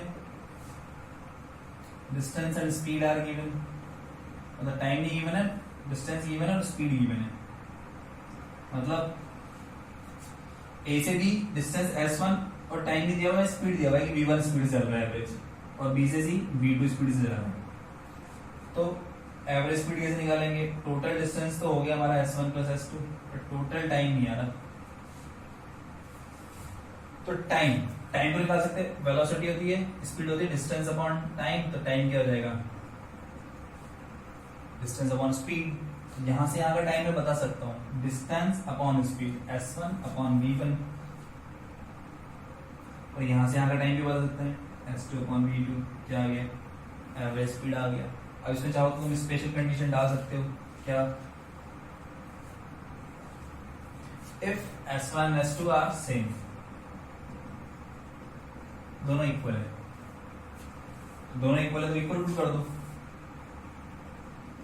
S plus S, S upon V1, S upon V2, ऊपर तो हो जाएगा 2S, नीचे S common, 1 upon V1 plus 1 upon V2, S और S कैंसिल हो जाएगा, V1 V2 एलसीएम लेंगे, ऊपर पहुंच जाएंगे, और फाइनली फिर ये ऐसा दिखेगा 2V1 V2। तो ये फॉर्मूला बन गया था। जैसे पार्टिकल चल रहा है, पहले हाफ डिस्टेंस, ठीक है, टोटल ये S और ये S, तो टोटल 2S। टोटल डिस्टेंस अगर 2S है तो हाफ डिस्टेंस को मैं बोल सकता हूँ S, तो हाफ डिस्टेंस बोल रहा हूँ मैं। तो हाफ डिस्टेंस चल रहा है V1 से और रिमेनिंग हाफ चल रहा है V2 से। हाफ डिस्टेंस V1 से, रिमेनिंग हाफ V2 से, डिस्टेंस बोल रहा हूँ, हाफ हाफ डिस्टेंस। तो एवरेज स्पीड हो जाएगा 2V1 V2 upon V1 plus V2 से डायरेक्टली हम फाइंड कर सकते हैं। इसमें चाहो तो तुम ऐसे भी ले सकते हो, जैसे तुम बिलासपुर से रायपुर गए, एवरेज स्पीड तुम्हारी 40 थी, 40 की एवरेज स्पीड से गए, फिर रायपुर से बिलासपुर आए, एवरेज 60 की स्पीड से, तो फाइनली एवरेज स्पीड क्या होगी तुम्हारी, बिलासपुर से रायपुर 40, ठीक है, फिर रायपुर से वापस बिलासपुर 60 से। या फिर चाहो तो तुम अगर ये ज्यादा डिस्टेंस होगी तो तुम ऐसे भी ले सकते हो कि तुम निकले घर से स्कूल जाने के लिए, बाइक स्टार्ट की या स्कूटी या साइकिल जिससे भी जा रहे हो, तुम एवरेज स्पीड से गए 10 मीटर पर सेकंड से, ठीक है। फिर तुमने देखा कि वहां जैसे पहुंचे स्कूल के गेट पर ताला लगा हुआ है, तो अंदर से मन बहुत खुश हुआ कि स्कूल गेट पर ताला लगा हुआ है, तो क्या होगा, फिर हमने गाड़ी घुमाई और दोबारा घर की तरफ, ठीक है। जो पढ़ने वाले बच्चे होंगे वो घर पे जाएंगे सीधे, ठीक है, और जो पढ़ने वाले नहीं होंगे वो कहीं भी जा सकते हैं। तो हम क्या कंसिडर कर रहे हैं कि तुम पढ़ने वाले बच्चे हो, पढ़ाई करते हो तुम, इसलिए तुम वीडियो देख रहे हो। तो तुम निकले घर से 10 मीटर पर सेकंड की स्पीड से, ठीक है, स्कूल पहुंचे, और स्कूल पहुंचने में तुम्हें स्कूल में क्या मिला तुम्हें कि तुम्हारा स्कूल है बंद, स्कूल बंद है, ताला लगा हुआ है, तुमने फटाफट गाड़ी घुमाई और फिर 20 की स्पीड से तुम कहाँ आ गए, वापस घर आ गए। तो एवरेज स्पीड निकालनी, तो निकाल सकते हैं कैसे, ये तुम्हारा घर होम, ये तुम्हारा स्कूल, गए 10 मीटर पर सेकंड से, आए 20 मीटर पर सेकंड से, average speed 2V1 V2 upon V1 plus V2, तो ये हो जाएगा हमारा 400 डिवाइड बाई 30, 40/3, ठीक है, तो ये 30 पॉइंट समथिंग आ जाएगा, तो ये हमारा आंसर हो जाएगा। तो ये तुम्हारी एवरेज, तो ये हाफ डिस्टेंस है, घर से स्कूल 5 किलोमीटर, वापस आए वो भी 5 किलोमीटर, तो टोटल डिस्टेंस 10 किलोमीटर होगी, तो 5 को मैं हाफ डिस्टेंस बोल सकता हूँ। तो जाके वापस आ रहे हो तो उसमें भी ये वाला फॉर्मूला अप्लाई कर सकते हो, 2v1 v2 upon v1 plus v2 वाला, ठीक है। इस टाइप का एग्जांपल ले सकते हो। और एक और केस हो जाएगा इसमें, जब हमें स्पीड और टाइम गिवन है, डिस्टेंस नहीं गिवन है, गिवन है speed and time.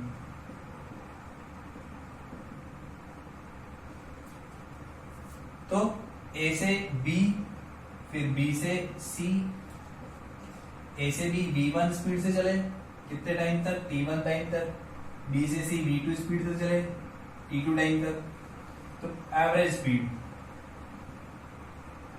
Total distance, तो डिस्टेंस तो गिवन नहीं है, हमारा बैलेंस स्पीड का फॉर्मूला था distance upon time, distance given है तो डिस्टेंस को फाइंड कर सकते हैं, डिस्टेंस इक्वल टू क्या हो जाएगा, speed into time.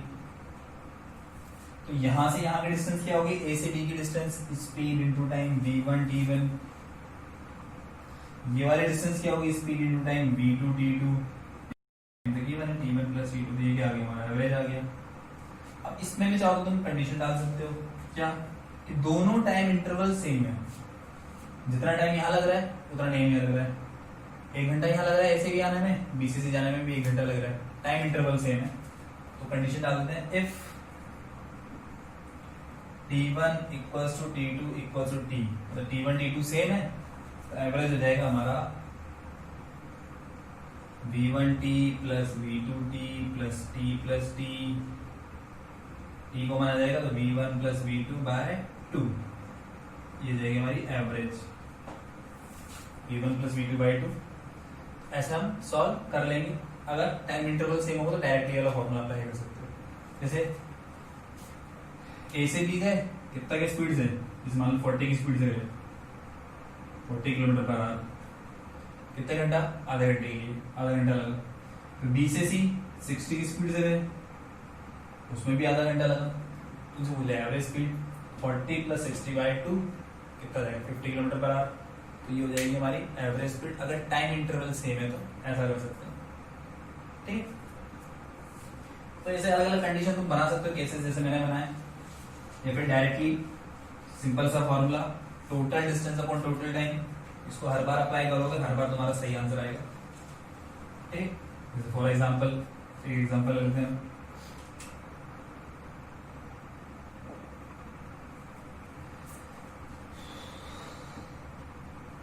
a particle covers first 1/3 of total distance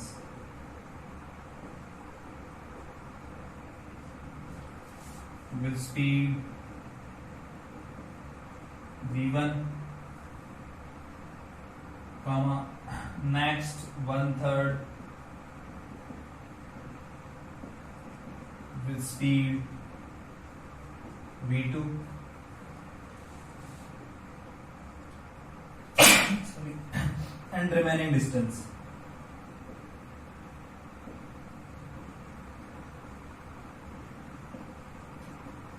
with speed v3.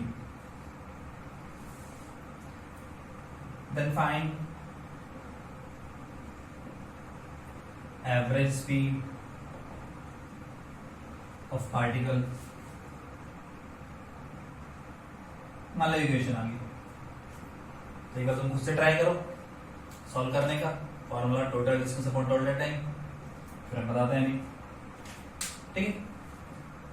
तो देखो यहाँ पर फर्स्ट 1/3 v1 से, नेक्स्ट 1/3 v2 से, और रिमेनिंग वो भी 1/3 ही होगी, कैलकुलेट करके हम बता सकते हैं कि 1/3 ही होगी बची हुई, वो v3 से।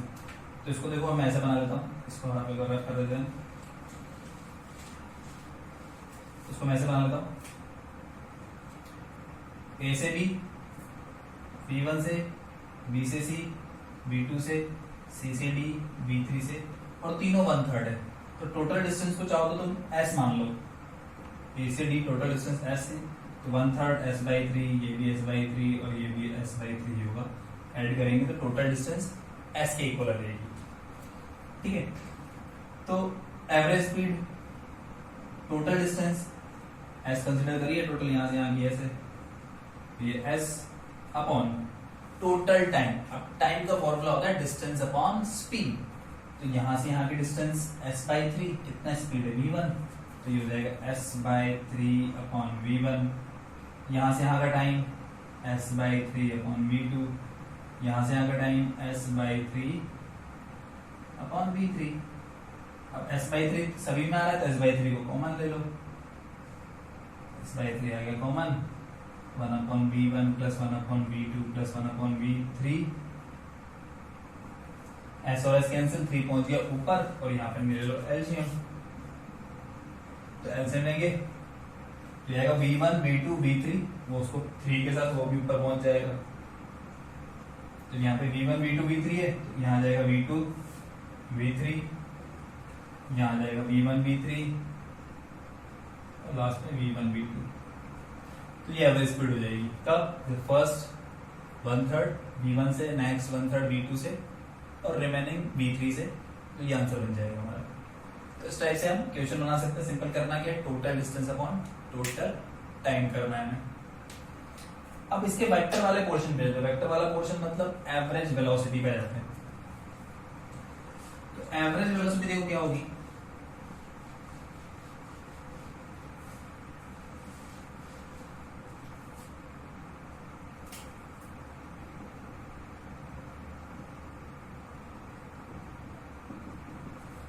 एवरेज वेलोसिटी जाएगी हमारी टोटल डिस्प्लेसमेंट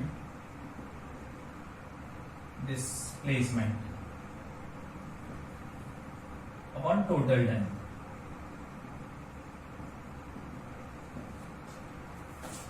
तो टोटल डिस्प्लेसमेंट को हम सिंपल से बता सकते हैं, जैसे मान लो तो पार्टिकल ऐसे मूव कर रहा है, चलिए यहाँ पर है x1 पोजीशन पे, ठीक है, तो टाइम चल रहा है उसको t1 टाइम, ठीक है, नोट कर लिया हमने घड़ी से।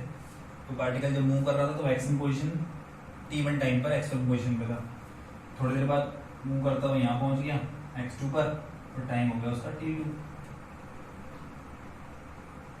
तो डिस्प्लेसमेंट कितना हुआ, यहां से यहाँ डिस्प्लेसमेंट, तो डिस्प्लेसमेंट को बता सकते हैं हम, क्या हो जाएगा displacement, x2 minus x1 final minus initial, और upon time interval t2 minus t1, तो ये आ जाएगा हमारा v एवरेज, ठीक है, v एवरेज वेलोसिटी एवरेज, या फिर इसको हम ऐसे लिख सकते हैं delta x upon delta T.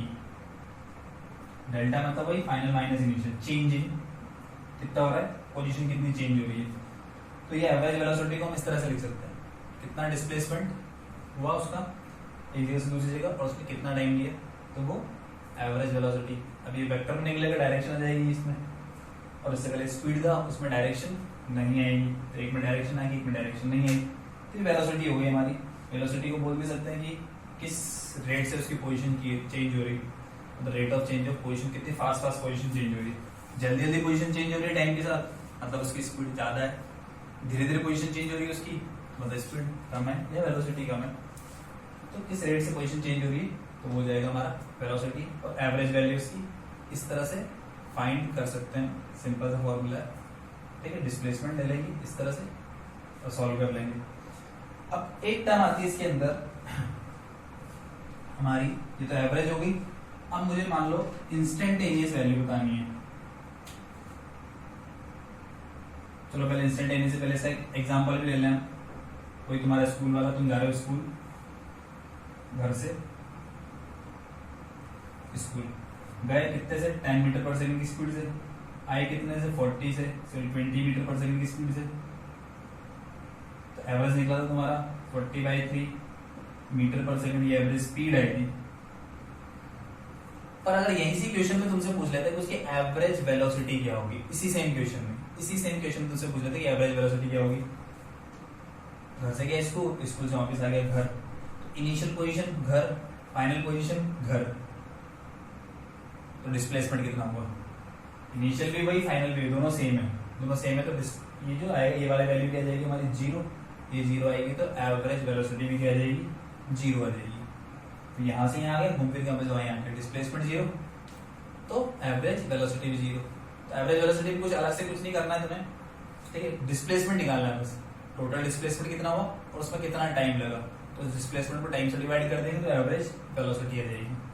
ठीक है, तो ये जीरो भी हो सकती है, एवरेज स्पीड कभी भी जीरो नहीं होगी। जब भी तुम मूव कर रहे हो, कोई ऑब्जेक्ट अगर मूव कर रहा है तो उसकी एवरेज स्पीड कभी भी जीरो नहीं होगी, पर एवरेज वेलोसिटी जीरो हो सकती है।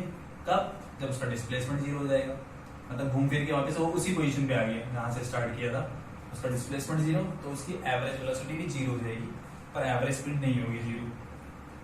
तो इस चीज को ध्यान में रख सकते हैं। अब मैं बता रहा था यहाँ पर एक टर्म इंस्टेंटेनियस।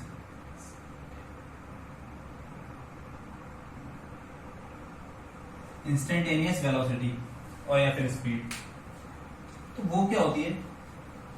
जैसे तुम बाइक चला रहे हो, मान लो कार चला रहे हो, कुछ भी चला रहे हो, तो बाइक्स वगैरह में तुमने देखा होगा डिजिटल मीटर आता है, वो स्पीड बताता रहता है कि जैसे तुम एक्सीलेटर देते जा रहे हो तो स्पीड आ रही है, पहले 28, फिर 29, फिर 30, 30 के बाद 32, 35, 36, 40 हो गया, 45 हो गया, 50 हो गया। तो बाइक चला रहे हो, कभी कभी तुम स्पीड देख रहे हो कि मेरी बाइक कितनी स्पीड पे चल रही है या मेरी कार कितनी स्पीड पे चल रही है। तो जिस पर्टिकुलर इंस्टेंट पे तुम देख रहे हो, वो जो स्पीड दिखी तुम्हें, जिस इंस्टेंट पे तुम देख रहे हो जो स्पीड दिखी, उसको बोलेंगे हम इंस्टेंटेनियस स्पीड। उस पर्टिकुलर इंस्टेंट पे जो स्पीड होगी ऑब्जेक्ट की, वो क्या देगी? Instantaneous speed. और इसी में अगर हम डायरेक्शन भी लगा देंगे, डायरेक्शन लगा देंगे तो क्या हो जाएगा? इंस्टेंटेनियस वेलोसिटी हो जाएगा। तो कुछ नहीं है, अलग से कुछ नहीं, किसी पर्टिकुलर इंस्टेंट पर है। इंस्टेंट मतलब टाइम की जो वैल्यू है वो कर दी हमने बहुत ही कम। ठीक है, तो देखा और फिर सामने देखना है, जैसे गाड़ी चला रहे हो, ऐसा तो नहीं पूरे टाइम के लिए हम उसी को देखते रहेंगे, सामने नहीं देखेंगे, सामने रोड है कि हाथी है कि घर है कि क्या है सामने। ठीक है, तो हम देखेंगे खाली रोड होना चाहिए, तो हम क्या करते हैं, थोड़ी सी देख नीचे देख के वापस सामने देख लेते हैं, और ऐसे हैवी ट्रैफिक में चल रहे थे फिर हम उसकी तरफ ध्यान नहीं जाता। ठीक है, तो वो जो देखते हैं वो पर्टिकुलर थोड़े से इंस्टेंट के लिए होता है, तो टाइम जो होता है वो बहुत ही कम होता है, 1 सेकंड भी होता होगा, वो 1 सेकंड से भी कम टाइम लगता होगा तुम्हें से देख के वापस सामने देखने में। तो टाइम इंटरवल को अगर मैं कर दूं बहुत ही कम, ठीक है, फिर ये एवरेज वेलोसिटी है हमारी, और ये टाइम इंटरवल जो है इसको कर दिया हमने बहुत कम कर दिया, ये टाइम इंटरवल जो है कर दिया बहुत ही कम कर दिया, ये वाली वैल्यू कर देंगे बहुत कम, तो एक छोटे से इंस्टेंट पे जो वो एवरेज वेलोसिटी, एवरेज स्पीड जो है उसको बोल देंगे हम instantaneous velocity and instantaneous speed. उसको मैं क्या बोल सकता हूँ? वेलोसिटी और speed at a particular instant of time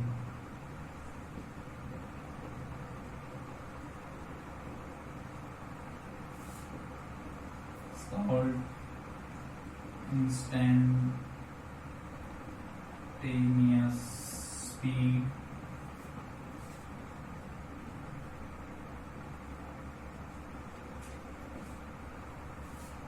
इसमें क्या करेंगे हम? कुछ नहीं करेंगे, जो इंस्टेंटेनियस जो लिखेंगे, वेलोसिटी सिंपल वी लिख रहा हूं मैं, ठीक है, इसमें क्या करते हैं लिमिट, इस तरह से ये मैथमेटिकल टर्म होती है delta t times to 0 delta x upon delta t. इसका मतलब जो टाइम की जो लिमिट है, टाइम जो है, टाइम इंटरवल जो ले रहे हैं हम, उसको ले रहे हैं बहुत छोटा, टेंस टू 0 मतलब बहुत ही छोटा टाइम। तो इस मैथमेटिकल टर्म जो है, ये लिमिट अगर तुम मैथ्स पढ़ोगे शायद 12th क्लास में या 11th में पढ़ोगे, ठीक है, तो ये टर्म होती है, तो इस वाले टर्म को हम ऐसे लिख देते हैं, जब ये वाला टाइम इंटरवल बहुत कम होता है तो इसको dx/dt लिख देते हैं, कोई डिफरेंशिएशन वाली स्टाइल, मतलब पोजीशन है, x मतलब पोजीशन, ठीक है, और टाइम के रेस्पेक्ट में कैसे चेंज हो रही है, तो rate of change of position time के रेस्पेक्ट में कैसे चेंज हो रही है, तो वो हो जाएगी हमारी वेलोसिटी, ठीक है, ये अगर उसमें से डायरेक्शन हटा देंगे तो स्पीड, तो ये इंस्टेंटेनियस वेलोसिटी स्पीड हो जाएगी। टाइम लिमिट को बहुत कम कर देंगे, है ना, इंस्टेंट ऑफ टाइम मतलब डेल्टा टी टेंड्स टू 0, उस केस में जो उस वेलोसिटी होगा एवरेज, उसको हम ऐसा लिख देंगे, ये एवरेज वेलोसिटी है, इस टर्म को हम इस तरह से लिख देंगे, मतलब मैं इसको एक्स को पोजीशन को अगर डिफरेंशिएट करूंगा तो मुझे क्या मिल जाएगा? वेलोसिटी मिल जाएगा, ठीक है। जैसे for example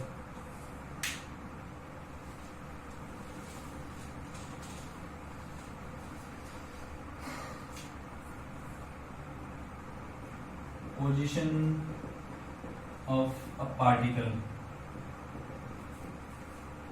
moving along x-axis is given by x equals to मान लो ऐसे 2t स्क्वायर माइनस 6t, ऐसे कोई भी इक्वेशन दे दी, पोजीशन की इक्वेशन है, t टाइम पर उसकी पोजीशन क्या है,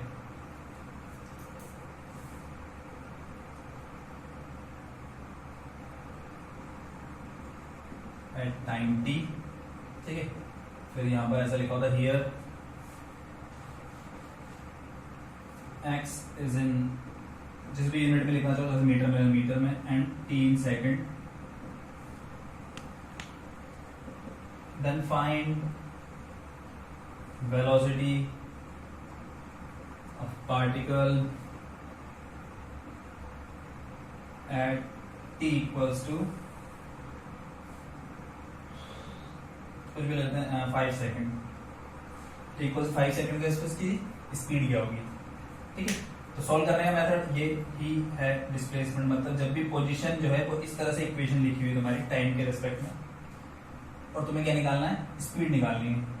तो क्या करोगे, इसको एक बार डिफरेंशिएट कर दोगे तो क्या आ जाएगा, तुम्हारे पास स्पीड आ जाएगा, और डिफरेंशिएशन आता है तुम्हें, तो ठीक है। 2 तो एज इट इज आएगा, टी स्क्वायर पावर कितनी है 2, तो सबसे पहले पावर आगे आती है, फिर पावर में से 1 माइनस करेंगे तो टी बन जाएगा, तो टी स्क्वायर का हो जाएगा 2t, फिर 6 एज इट इज, और टी का डिफरेंशिएशन सिंपल 1 हो जाएगा, तो ये आ जाएगा मेरे पास 4t माइनस 6, तो वेलोसिटी आ गई मेरे पास 4t माइनस 6, और इसमें निकालना था एट t इक्वल से कितना 5 सेकंड,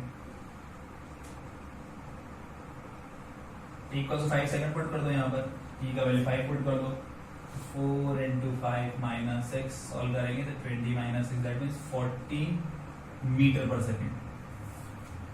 क्या निकालेंगे, स्पीड निकालेंगे इस तरह से, तो ये क्या आ जाएगी, हमारी स्पीड आ जाएगी इस तरह से। तो क्या करेंगे, अगर हमें इंस्टेंटेनियस किसी पर्टिकुलर इंस्टेंट यहाँ पर हो गया t इक्वल टू 5, इस टाइम पर स्पीड क्या होगी, अगर पोजीशन की बात है ऐसे क्या निकाल लेंगे हम, स्पीड फाइंड कर लेंगे, ठीक है। तो ये रिलेशन हो गया हमारे पास।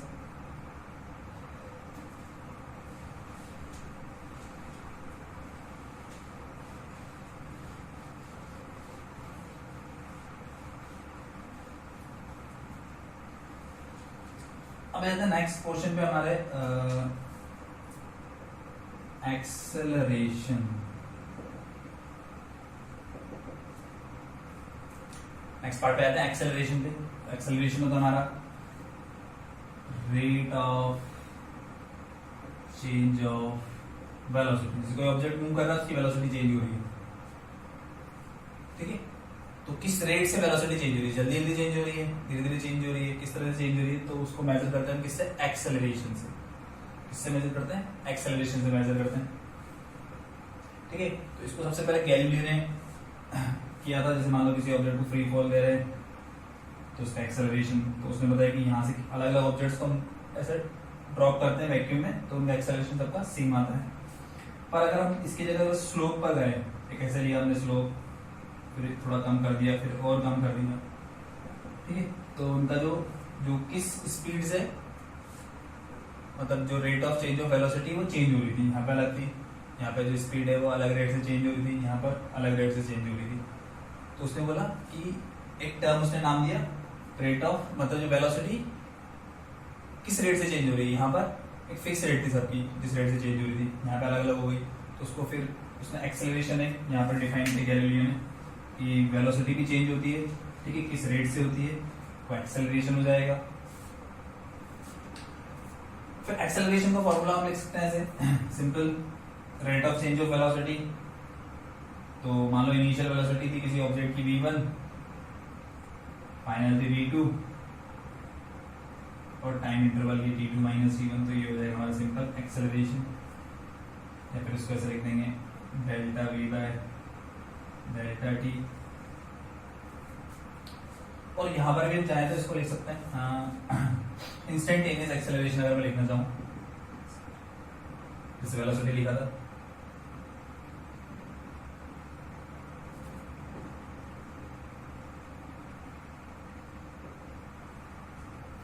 तो हो जाएगा a equals to limit delta t tends to 0 delta v by delta t, तो इसको लिख देंगे a equals to d v by d t, मतलब वही डिफरेंशिएट, वेलोसिटी को टाइम के रेस्पेक्ट में डिफरेंशिएट कर देंगे तो एक्सेलरेशन, इसको rate of change of velocity with respect to time, तो क्या आ जाएगा एक्सेलरेशन। तो इंस्टेंटेनियस एक्सेलरेशन को हम चाहे वैसे लिख सकते हैं, एवरेज कैसे फाइंड कर सकते हैं। यूनिट वगैरह लिखना चाहो तो यूनिट वगैरह तो तुम्हें पता ही होगा, इसका unit SI unit metre per second square, vector quantity होती है क्योंकि वेलोसिटी भी वेक्टर है, तो एक्सेलरेशन भी क्या हो जाएगा, वेक्टर हो जाएगा। ठीक, अब एक्सेलरेशन की अगर बात करें तो वेलोसिटी जब भी चेंज होती है, वेलोसिटी जब भी चेंज होगी तो क्या होगा, एक्सेलरेशन होगा। अब थोड़ा सा बेसिक नॉलेज पर आ जाते हैं। बेसिक नॉलेज मतलब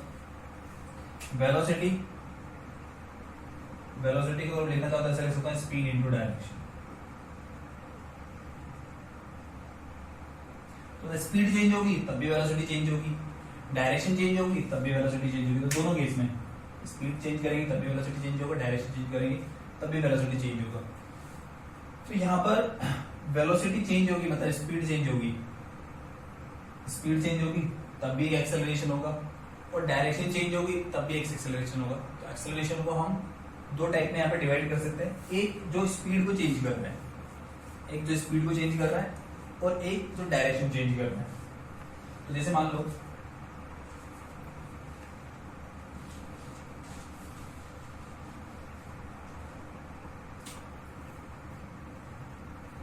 कोई पार्टिकल जो ऐसे मूव कर रहा है इस तरह से, ठीक है, तो ये किसी भी पॉइंट पर अगर मुझे वेलोसिटी पता नहीं किस डायरेक्शन में मूव कर रहा हो तो ऐसा आ जाएगी वो इस तरह से, ये वेलोसिटी को शो कर सकते हैं। और अगर इसी डायरेक्शन में अगर उसका एक्सेलरेशन है, इसी डायरेक्शन में अगर एक्सेलरेशन है तो वो एक्सेलरेशन क्या करेगा, स्पीड को इंक्रीज करेगा। तो आप देखिएगा स्ट्रेट लाइन वाली बात करें, ठीक है, ऐसे कोई ऑब्जेक्ट मूव कर रहा है, ऐसे कोई ऑब्जेक्ट मूव कर रहा है, तो इस डायरेक्शन में अगर एक्सेलरेशन होगा तो उसकी स्पीड क्या होगी, बढ़ेगी। अपोजिट डायरेक्शन में एक्सेलरेशन होगा तो उसकी स्पीड क्या होगी, कम होगी। तो वेलोसिटी की डायरेक्शन में अगर एक्सेलरेशन आता है तो उसकी स्पीड को वो बढ़ाता है, उसके अपोजिट डायरेक्शन में आएगा तो उसकी स्पीड को कम करेगा। तो स्पीड को कम ज्यादा कर सकता है कौन, एक्सेलरेशन, अगर वो उसी डायरेक्शन में लग रहा है, ठीक है।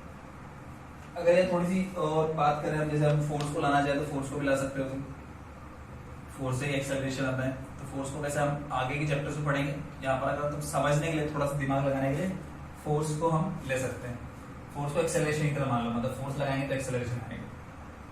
तो इसको ऐसा समझ लो, जैसे मान लो एक बॉल रोल कर रही है, तुमने उसी डायरेक्शन में फोर्स लगा दिया तो उसकी स्पीड क्या होगी, बढ़ जाएगी। फोर्स लगा रहे हो मतलब उसको एक्सेलरेट कर रहे हो, ठीक है। और उसके अपोजिट डायरेक्शन में अगर फोर्स लगा दिया तुमने, बॉल के अपोजिट डायरेक्शन फोर्स लगा दिया तो क्या हो जाएगा, उसकी स्पीड क्या हो जाएगी, कम हो जाएगी, ठीक है। तो जिस डायरेक्शन मूव कर रहा है उसी के अलावा अगर तुम एक्सेलरेशन दे रहे हो उसको, उस लाइन के अलावा इस डायरेक्शन इस डायरेक्शन में एक्सेलरेशन दे रहे हो तो उससे क्या होगा, स्पीड कम ज्यादा होगी, ठीक है।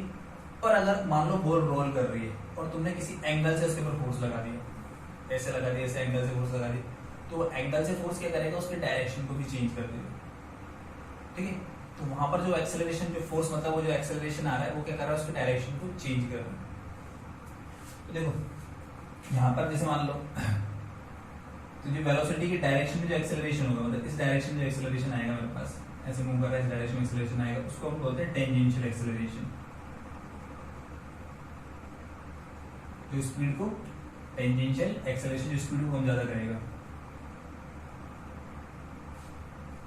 It changes the magnitude, magnitude मतलब स्पीड हो जाएगा, मैग्नीट्यूड ऑफ वेलोसिटी। अगर उसी डायरेक्शन लग रहा है तो जो टेंजेंशियल एक्सेलरेशन होता है वो क्या करता है, उसकी वेलोसिटी चेंज करता है, मैग्नीट्यूड को चेंज करेगा वेलोसिटी की। तो इस डायरेक्शन मूव कर रहा है, मान लो ऐसे मूव कर रहा है, तो यहाँ पर जो ये इस तरफ एक्सेलरेशन जो होगा वो टेंजेंशियल एक्सेलरेशन होगा। और एक दूसरा एक्सेलरेशन होगा, ठीक है, वो ऐसे अगर मैं लगाऊंगा तो उसकी डायरेक्शन को चेंज करेगा। जैसे मान लो ऐसे फोर्स लगा दिया, ये इधर रोल कर रही थी, मैंने ऐसे फोर्स लगा दिया, ये ऐसे फोर्स लगा दिया, तो उसकी डायरेक्शन क्या हो जाएगी, चेंज हो जाएगी। तो ये डायरेक्शन को चेंज करता है, ठीक है। ये हमेशा क्या होगा, जो डायरेक्शन को चेंज करने वाला जो होगा जो एक्सेलरेशन डायरेक्शन को चेंज करेगा, ठीक है, वो हमेशा उसकी मोशन के परपेंडिकुलर लगेगा। तो सिर्फ वो अगर मोशन की सिर्फ परपेंडिकुलर लग रहा है तो वो सिर्फ डायरेक्शन को चेंज करता है। तो जब मूव कर रहा है तो उसके परपेंडिकुलर अगर मैं फोर्स अप्लाई कर रहा हूँ, ठीक है, किसी एंगल की जगह परपेंडिकुलर फोर्स अप्लाई कर रहा हूँ तो क्या करेगा वो उसकी खाली किसको चेंज करेगा, सिर्फ डायरेक्शन को चेंज करेगा। यहाँ पर ये जो एक्सेलरेशन होगा सिर्फ डायरेक्शन चेंज करेगा, तो इसका नाम देते हैं, इसको हम बाद में कर्वीलिनियर मोशन के अंदर पढ़ेंगे, सर्कुलर मोशन पढ़ेंगे। तो ये सेंट्रीपिटल एक्सेलरेशन होता है।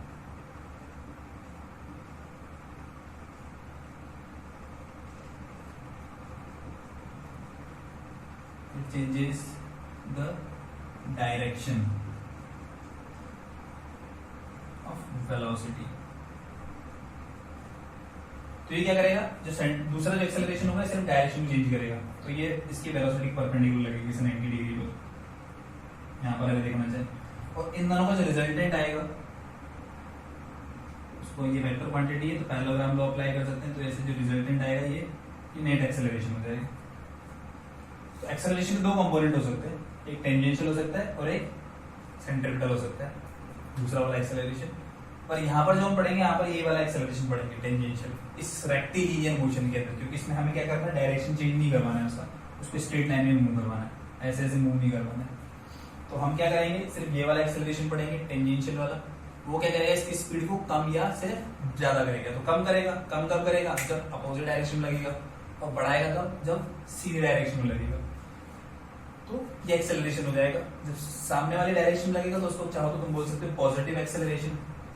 पॉजिटिव एक्सेलरेशन जैसे मान लो, अगर तुम खाली मैग्नीट्यूड अगर मैं बताना चाहूँ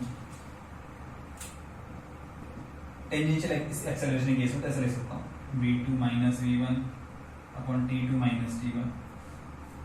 तो अगर स्पीड बढ़ रही है, फाइनल ज्यादा है इनिशियल कम है, तो ये वाली वैल्यू पॉजिटिव मिलेगी, मतलब एक्सेलरेशन को चाहो तो पॉजिटिव बोल सकते हो। और अगर स्पीड डिक्रीज हो रही है, ये कम है ये ज्यादा है, तो ये वाली वैल्यू तुम्हें नेगेटिव मिलेगी, तब एक्सेलरेशन किया जाएगा नेगेटिव। तो चाहो तो तुम एक्सेलरेशन को नेगेटिव पॉजिटिव भी बोल सकते हो, एक्सेलरेशन नेगेटिव हो जाएगा, पॉजिटिव हो जाएगा, ठीक है। और जीरो भी हो सकता है, जीरो का हो सकता है जब उसका वेलोसिटी चेंज नहीं हो रही हो। वेलोसिटी अगर चेंज नहीं होगी तो उसका एक्सेलरेशन क्या आ जाएगा, जीरो। जो इनिशियल वेलोसिटी वही फाइनल है, तो एक्सेलरेशन जीरो हो जाएगा, ठीक है। यहाँ पर इस तरह से हम एक्सेलरेशन को बता सकते हैं। अब जो हमारे इसमें मेन काम में आएगा वो दो तरह से हम एक्सेलरेशन को यहाँ पर पढ़ेंगे।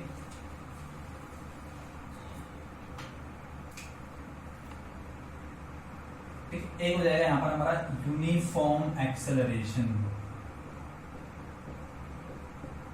और एक नॉन यूनिफॉर्म। तो हम ये हमारा मेन टॉपिक आगे एक तरह से बोल सकते हो, ज्यादातर क्वेश्चन इसी टॉपिक के ऊपर रहेंगे, यूनिफॉर्म एक्सेलरेशन और नॉन यूनिफॉर्म के ऊपर। तो यूनिफॉर्म एक्सेलरेशन, तो एक्सेलरेशन होता है हमारा a equals to dv by dt, जैसा लिख सकते हैं। एक्सेलरेशन होता है a equals to dv by dt। इसमें आता है let at time t equals 0, जब टाइम t इक्वल्स 0 था, ठीक है, position of particle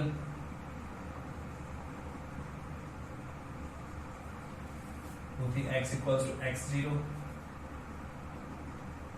starting x0 पे था, एंड स्पीड वेलोसिटी ले लेते हैं, velocity of particle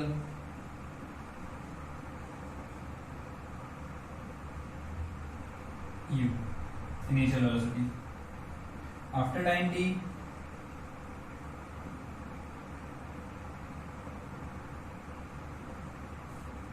position of particle x हो गया, ठीक है, पोजीशन ऑफ पार्टिकल एक्स लेते हैं, एंड वेलोसिटी v। तो पहले x नॉट पे था, t इक्वल 0 पर, फिर वो पोजीशन x पर आ जाता है और वेलोसिटी v हो जाती है उसकी t टाइम के बाद। तो यहाँ पर ये a equals dv by dt, अगर मैं लिखना चाहूँ वेलोसिटी v और t में क्या रिलेशन है अंडर यूनिफॉर्म एक्सेलरेशन, तो कैसे लिखेंगे,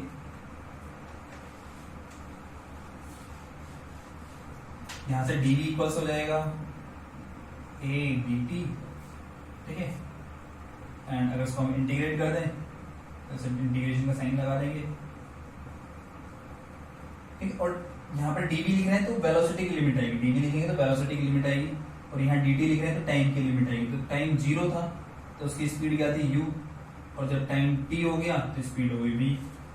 और इंटीग्रेशन तो आता है तुम्हें, बहुत सिंपल है, dv का इंटीग्रेशन खाली ऐसा लिखा होगा, dv की जगह लिख देंगे v, फिर लिमिट पुट कर देंगे तो वो v माइनस u दिखेगा मुझे। अपर लिमिट पुट करते हैं, फिर माइनस लिख के लोअर लिमिट पुट करते हैं। अब एक्सेलरेशन जो है वो यूनिफॉर्म है, कांस्टेंट एक्सेलरेशन। कांस्टेंट वैल्यू क्या होती है, बाहर आ जाती है, बचेगा क्या dt, dt का इंटीग्रेशन t, और लिमिट पुट करेंगे तो t minus 0 upper minus lower. Solve कर लेंगे इसको तो v minus u equals to at, तो v इक्वल्स टू u प्लस at। और इसको अगर तुम ध्यान से देखोगे तो ये देखा हुआ लगेगा तुम्हें, ये फर्स्ट इक्वेशन ऑफ मोशन है अंडर यूनिफॉर्म एक्सेलरेशन। इसको बोलते हैं फर्स्ट इक्वेशन ऑफ मोशन।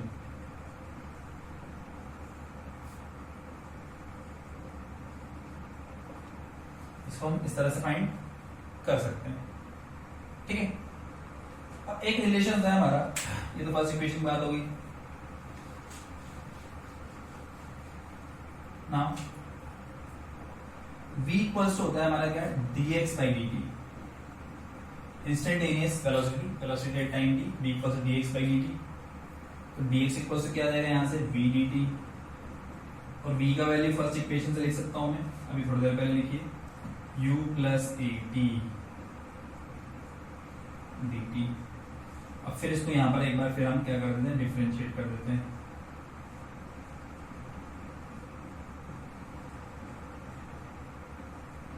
तो जब टाइम 0 था तो उसकी पोजीशन थी x0, और t टाइम पे उसकी पोजीशन हो गई क्या, x। तो ये आ जाएगा हमारा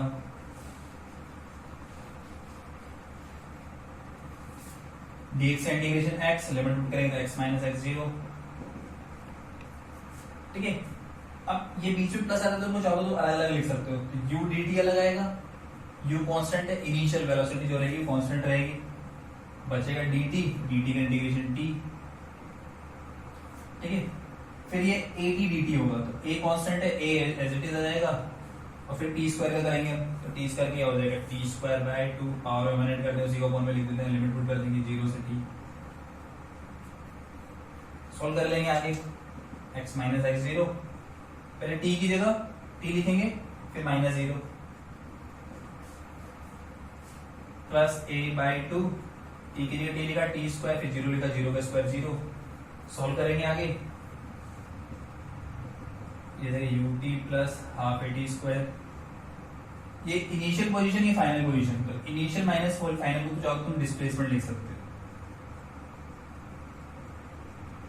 और ये फिर तुम्हारा देखा हुआ लग रहा होगा, ये सेकंड इक्वेशन ऑफ मोशन हो गई। S equals to ut plus half at square, ये हो जाएगा सेकंड इक्वेशन ऑफ मोशन, ठीक है। अब देखो हम फिर एक्सेलरेशन वाला फॉर्मूला को मैं ऐसे भी लिख सकता हूँ, देखो किस तरीके से लिख सकते हैं एक्सेलरेशन।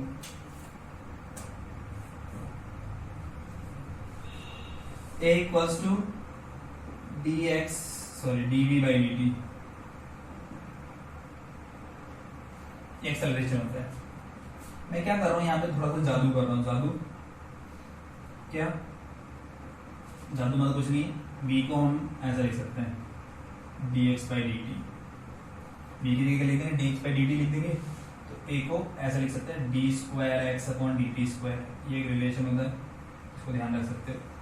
मतलब ये एक बार डिफरेंशिएट करूंगा तो वेलोसिटी मिलेगी, एक बार फिर डिफरेंशिएट करेंगे तो एक्सेलरेशन मिल जाएगा। एक और क्या हो जाएगा रिलेशन,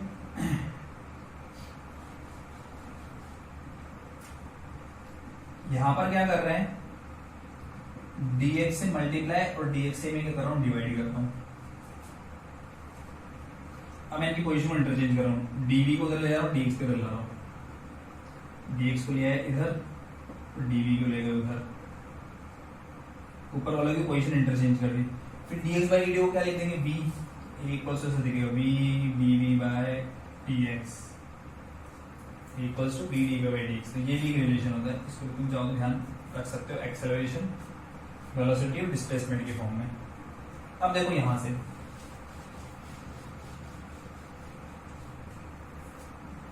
मैं वी डी वी को एक तरफ लिख रहा हूँ और डी एक्स को इधर मल्टीप्लाई कर सकता हूँ। तो v d v equals to आ जाएगा ए डी एक्स। अब दोनों तरफ कर दो इंटीग्रेशन। इनिशियली जब टाइम 0 था तो पोजीशन थी उसकी x 0 और स्पीड थी u, और t टाइम पर उसका पोजीशन हो गया x और स्पीड हो गई v। और डिफरेंशिएशन इंटीग्रेशन आता है तो यहाँ पावर कितनी है 1, क्या होगा v स्क्वायर बाई 2। एक कांस्टेंट है dx का क्या हो जाएगा x। अब लिमिट पुट कर दो यहाँ पर,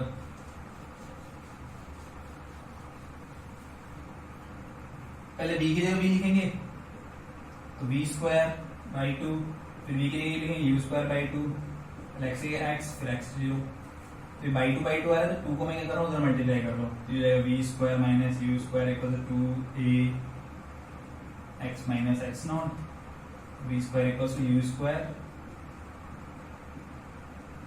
और इसको चाहो तो तुम s लिख सकते हो डिस्प्लेसमेंट। ये बन गई हमारी थर्ड इक्वेशन ऑफ मोशन। तो इस तरह से हम इक्वेशन ऑफ मोशन को फाइंड कर सकते हैं तीनों को अंडर यूनिफॉर्म एक्सेलरेशन। ठीक है, तो ये कुछ पॉइंट्स हो गए हमारे जहां पर हम इंटीग्रेशन और डिफरेंशिएशन काम में ले रहे हैं। जैसे पोजीशन है दिया हुआ है, उसको डिफरेंशिएट करेंगे एक बार तो वेलोसिटी, एक बार फिर डिफरेंशिएट करेंगे तो एक्सेलरेशन मिल जाएगा। फिर यहाँ से उल्टा भी कर सकते हैं, अगर एक्सेलरेशन को एक बार इंटीग्रेट करूँ अंडर प्रॉपर लिमिट्स तो मुझे वेलोसिटी मिल जाएगी, फिर वेलोसिटी को एक बार इंटीग्रेट करूँ तो मुझे पोजीशन मिल जाएगी। तो ऐसा हम वैल्यूज को फाइंड कर सकते हैं। ठीक है, तो ये हमने कुछ यहाँ पर सॉल्व किए और फॉर्मूलाज वगैरह थोड़े बहुत लिखे, तो इनके ऊपर तुम क्वेश्चंस को सॉल्व कर सकते हो। जो क्वेश्चन जो मिलेंगे वो तुम्हें वीडियो के लास्ट में मिलेंगे, वीडियो लेक्चर के लास्ट में एकदम क्वेश्चंस मिल जाएंगे, तो उनको तुम्हें सॉल्व करना है और जो भी तुम्हारे आंसर्स आते हैं उनको कमेंट सेक्शन में बताना है। ठीक है, तो आज के लेक्चर में इतना ही पढ़ेंगे। ओके।